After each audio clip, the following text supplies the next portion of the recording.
Hey guys, welcome back to another video, and today I want to check out this game called Everspace 2. Now you guys have heard a lot about it. This video game has been popping up in my recommendations on YouTube a lot lately, and it's a space game. It's the sequel to the very popular space game Everspace, and a lot of people are saying good things about it, so I wanted to check it out for myself, see what the game is kind of like, see if I should pick it up. In these videos where I do a Star Citizen player reacts, kind of the whole idea behind this series is to look at video games from the perspective of I'm a gamer, I want to check this out for the first time, and see if I should buy it, just like you guys. I know you guys, you go online, you hear about a game, people hype it up, whatever it may be. Then you check out the reviews and you see if it's something that you should play. And it's the exact same thing. And I kind of bring it from the perspective of a Star Citizen player, because Star Citizen has been in alpha for a very long time and it is a very ambitious game. Realistically, the gaming industry is changing all the time, and new games are going to come out. New space games are coming out all the time. The genre is exploding, so I want to show you guys some other cool space games, because at the end of the day, everybody in this community is a fan of space games, and we want this genre to get better. So without further ado, let's get into this video and check it out. Everspace 2. Even had time to put up a missile silo. I'm not alone anymore.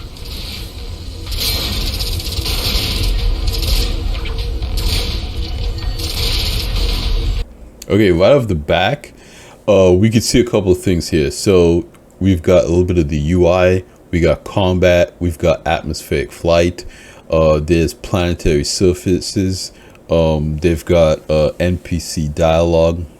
There's a ton going on here, and so far I wasn't expecting any of that. I didn't know there was going to be planetary surfaces and atmospheric flight. The flight model definitely seems a little bit different from Star Citizen. I like the third person combat.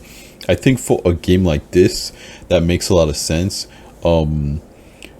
Star Citizen technically has third-person combat, but you don't have a UI and a crosshair in third person. It's when you're flying along in third person, it's kind of just more like spectating. But it seems like this game is designed around enabling you to do combat in third person, and that's really kind of a gameplay decision. I know a lot of flight sim people do enjoy that. They enjoy being able to fly along and do third person combat. It's not something I think is ever going to come to Star Citizen, but I don't particularly think it needs to. Star Citizen is kind of more of a game that like focuses on that type of immersion. But for this flight model style and kind of what I think they're going for here, I think it makes a lot of sense to kind of give you the same amount of control and playability in third person as in first person. And I believe this game has a first person mode where you're in the cockpit.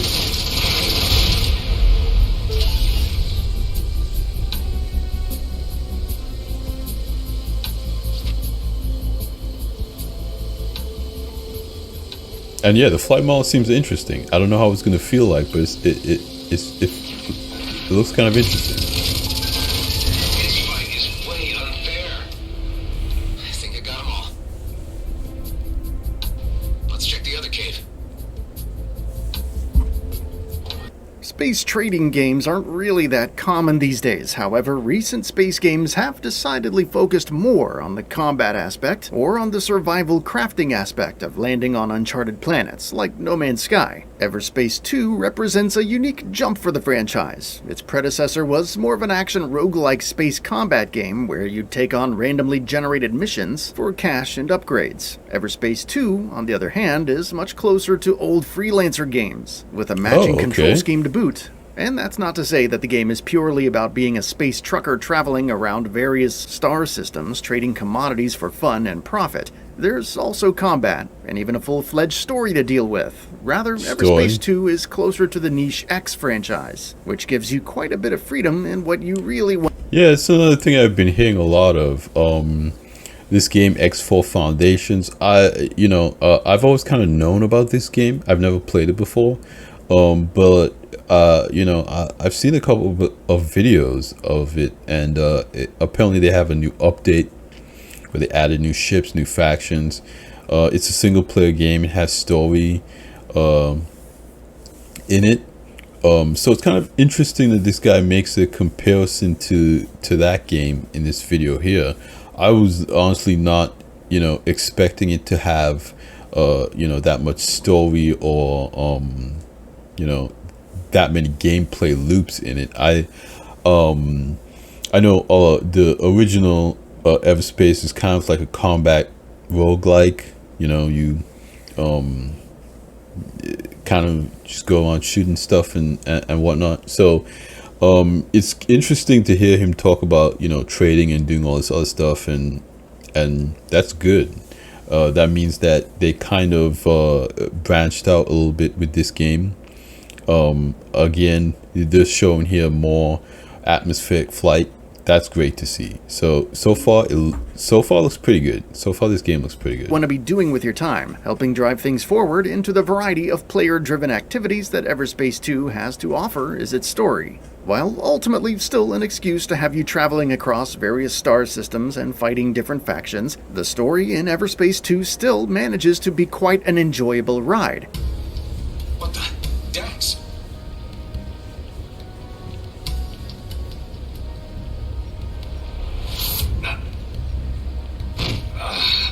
Paralyzing darts. Your lab here is everything.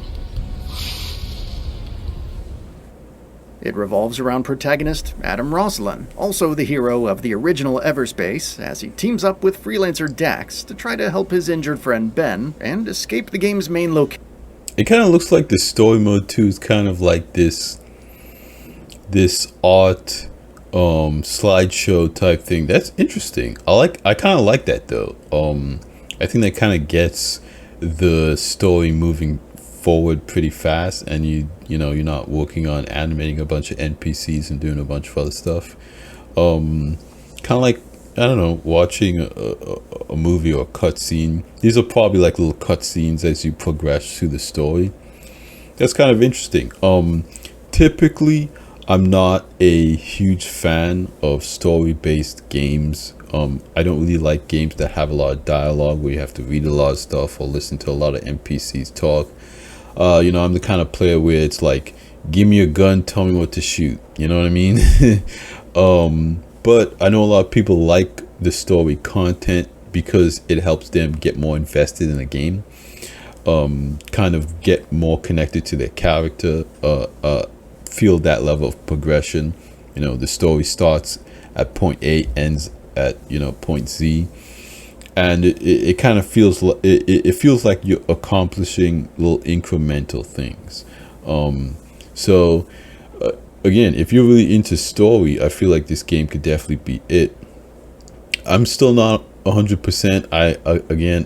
I'm not a big fan of story. I don't know if a lot of these cutscenes are skippable, but it's one of those things where I don't know if you would want to skip it because it might tie into different missions or be important. But I still hope they're not too long. Like if you're sitting there for 5 to 10 minutes watching a cutscene like this, I don't know, I might not be too into that. But if these are like, a couple minutes long, there's not that many of them, it could be really cool.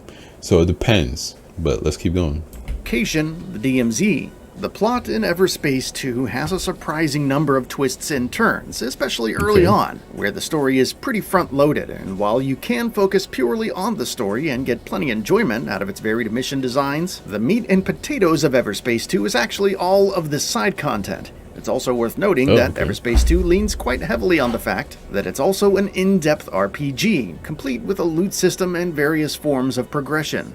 The side content comes in all shapes and sizes, from the procedurally generated random missions that pop up while you're doing something else, to more focused side quests, complete with their own story arcs, and even an in-game system with massive dungeons, like locations that you can finish to get your hands on some legendary equipment. There's also a fleshed-out faction system where the actions you take while in employment.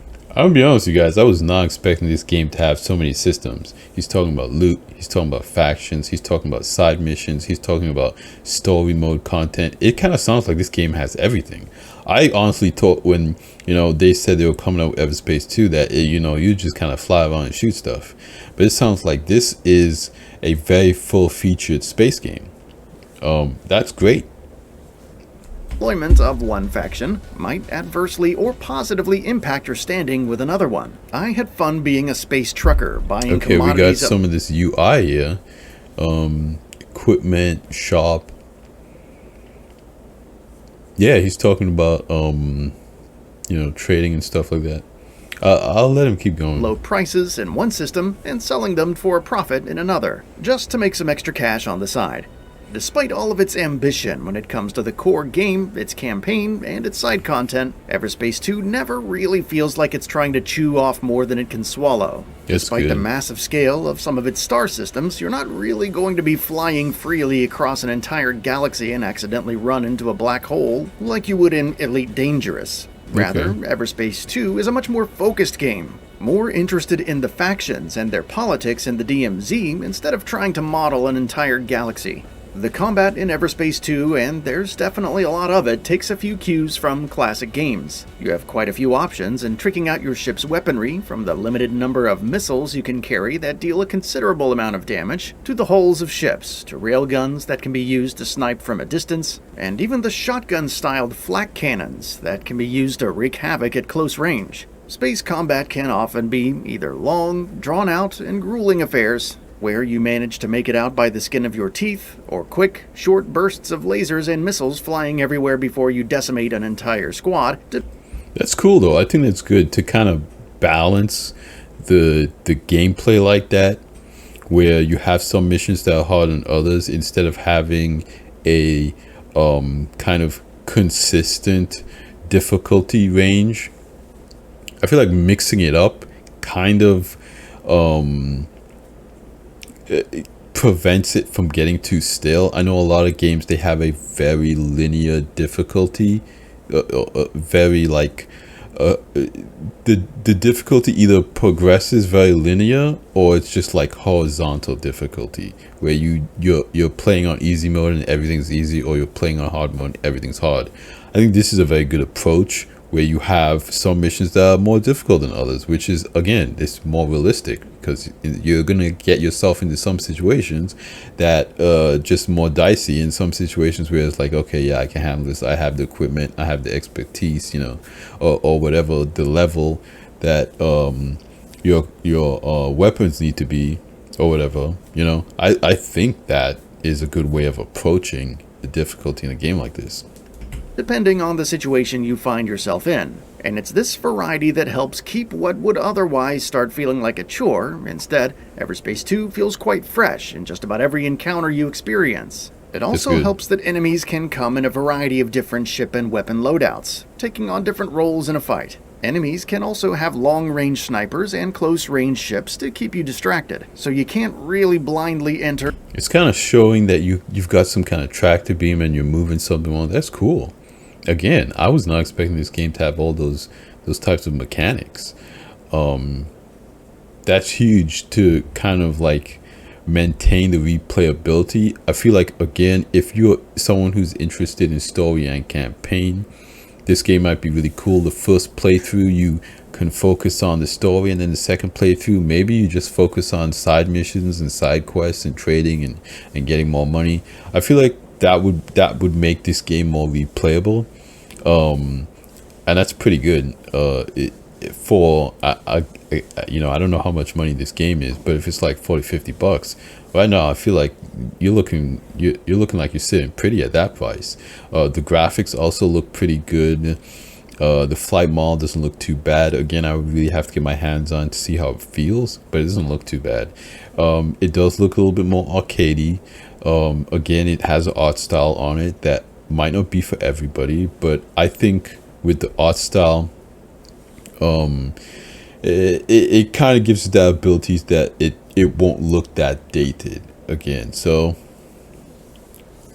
far so good. Or any fight and hope to win without using every tool in your disposal, unless you end up vastly outgearing and outleveling your opponents. When it comes to how you actually go about controlling your ship in space, Everspace 2 uses a control scheme designed around offering 6 degrees of freedom. You can strafe, move forward and back, roll, turn up and turn down. That's good. I think you may even be able to use like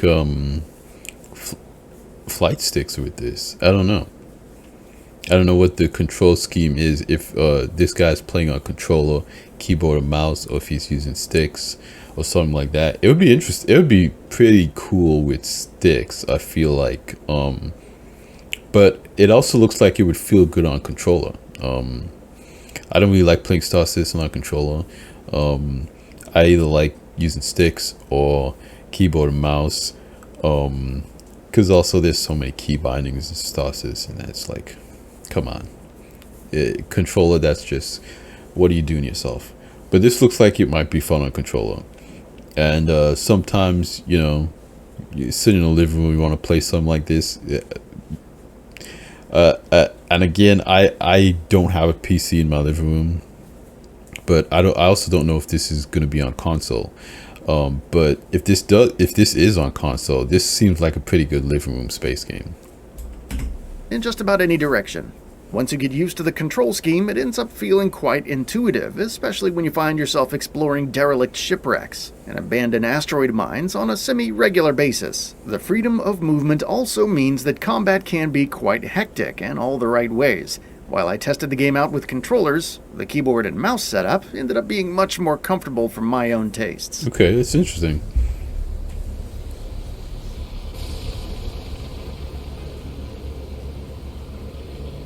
Controller players can breathe easy, however, as the game offers full support if you prefer to use analog sticks for finer flight controls over the WASD key cluster. One thing just about every spaceflight game has to get right is visuals, and Everspace 2 definitely delivers in that department. Yeah, this game looks really good. While it cedes some accuracy to science in the name of better game design, planets, for example, appear much larger at a distance than they really should. Everspace 2 is still a gorgeous game. It's also interesting that the game knows that it looks great, since it lets you freely look around while you're in the faster-than-light travel mode between different planets. Its visuals are anchored by excellent sound design that helps quite a bit in trying to figure out where enemies might be attacking you from. The game's different weapons also sound great, if a bit unrealistic since space is a vacuum, but once again, game design takes precedence over accuracy to science. The soundtrack is quite fun as well, opting for the thumpy bass-driven beats of synthwave music to accompany its hectic, action-packed set pieces. Regardless of your taste in games, Everspace 2 will definitely have something to offer you, be it the loot-based progression of an action RPG. Yeah, I'll be honest, I wasn't expecting all that. It looks like a pretty in-depth game. I usually don't like, how far are we in this one? Yeah, we're almost done with this video. I usually don't like watching all the way to the end because I want to encourage you guys to go check out the original video itself. I will have it linked in the video description below for you guys to check out. Go check out this channel. But yeah, let me know what you guys think. This game to me looks like it's pretty good. I think I might actually pick this one up. Sometimes when I do these videos and react to other space games, it depends on what kind of time I have to play them and check them out, but this looks like something that I would actually check out and be interested in. I'm still kind of on the fence about the story and having story content in there. I would probably I don't know, I haven't played it yet, but I might enjoy it more there was no campaign or no story, and like you could just get in and do your own thing. But that's just me. Some people might like it more because it has a story in it. But we'll see. I'll probably pick this game up and check it out. And yeah, I won't make any promises that I will do my own review of the game or gameplay of it, but let me know if you guys want to see that. Do you guys want to see me play this game and upload videos about it? Let me know in the comments down below. I love hearing from you guys. You guys have been killing it on the videos, commenting, and I love getting down in there and replying to everyone. If you guys haven't noticed on all the videos, I've been in there talking to you guys, and I love hearing from you guys. You guys have great points of view about Star Citizen and about these other games that we react to. And that's why I do this. That's why I make these videos. I love having those discussions with you guys. So yeah, let me know what you think in comments down below. That's going to be it for me in this video. Short, quick little video. I don't want to take up too much of you guys' time. I think it's been like 20 minutes here. I have a problem making, 10-minute videos. We all know this. Every time I upload a video, it's like 20 minutes long or something like that. 20, 40 minutes long. I have some videos on here that are like an hour. But that's going to be it for me here. Like this video if you liked it. Subscribe if you want to see more videos like this. I want to try to be more consistent, more regular. 1-2 videos every single week. And like I always say, I will see you guys in the next one. Salute.